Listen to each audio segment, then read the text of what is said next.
So Sleigh Bells was made in 2018 and it was directed by Dan Walker or Spooky Dan Walker, aka.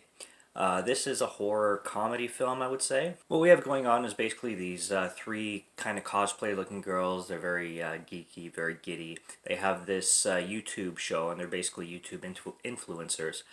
Their names are Dahlia and Sadie. And Dahlia and Sadie basically go adventuring around the United States or wherever they're located, and they're called the Adventure Girls. And they look up like abandoned places, usually theme parks. They like to target theme parks and basically abandoned tourist attractions that people used to go to decades earlier or whatnot. And they'll go there and they'll record themselves basically exploring the place. And they do mention that they basically will take a piece of souvenir, which they consider not stealing because since the place is abandoned and nobody owns anything and doesn't belong to anyone, they kind of use that as like a theme for their show. But they decide to bring along on their latest adventure this other girl named Alexi. And is it Alexi? Yeah, it's Alexi. There's Dahlia and Sadie, and they bring on Alexi.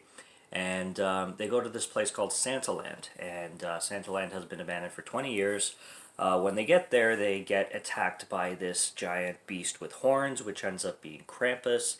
And they also end up meeting this guy named Chris over there who used to own the place back in the day. And once getting to know him, they find out that this guy is the real Santa Claus. So basically, it's a battle of the wits between these three girls and Santa Claus, as well as this local sheriff who, I don't know if he's new on the job, but he has definitely been recently investigating some murders of children, which obviously were done by Krampus, and it's them basically fighting off Krampus. This film does have a low budget. It's very fast paced, and it's very like vibrant and bright and colorful, and there's a lot of like very upbeat music in it. A lot of dubstep. This film is absolutely stoked with dubstep, so if you're a lover or a hater of dubstep, I mean, it's either gonna annoy the shit out of you, or you're gonna love it. In my opinion, I think it's a little bit overdone. I think they obviously Spooky Dan Walker is a huge fan of it because he crams this movie like crazy with it.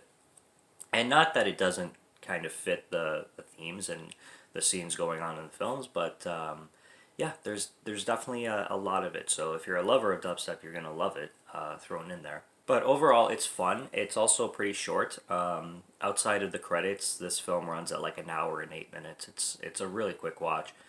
The girls are really good looking.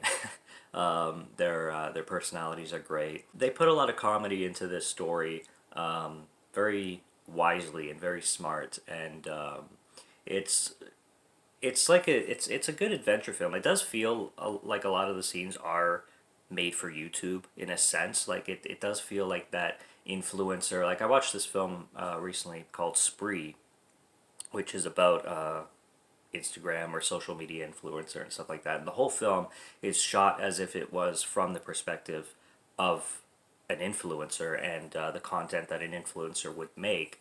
And this film, a lot of the times, feels like the content that an influencer on YouTube would be making. The way they're shooting everything, and I'm not gonna go as far as saying it feels like found footage, but it does feel like something you would be watching on YouTube kind of thing. So Dan Walker had the vision and put together exactly what he wanted. You can tell that this film probably wasn't. There wasn't a lot of like people behind him, giving him ideas. You can tell that this is like one person's vision. At least that's how it felt. So that's what I'm guessing it was. And overall, for something that was streaming on Tubi, I mean, I've seen a lot worse, and I'm semi lukewarm with a lot of the aspects of the film, especially like the music choices and certain like certain ways that things were shot, and like the theme is the wrong word, but the style of it, I guess, is not like completely up my alley, but it's like I'm kind of mixed on the film basically. But I didn't have a bad time with it, and it certainly wasn't a waste of my time. Does have rewatch value for sure. The effects on Krampus and the way Krampus looks is awesome. I really thought they made Krampus and Santa, as a matter of fact, with the whole Santa costume, look great. And Krampus does look badass. It is a guy in a costume. He's got like all practical effects going on, and yeah, it's he looks very vicious. There is scenes kind of spliced in between, or like little clips spliced in between scenes of really gory and graphic and morbid visuals.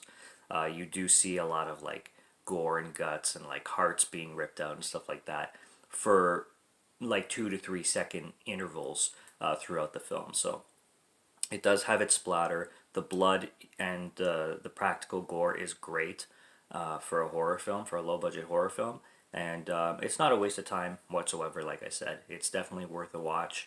And it's streaming on Tubi right now. And so I would say check it out. It's definitely not that long, so it's it won't take too much of your time, really.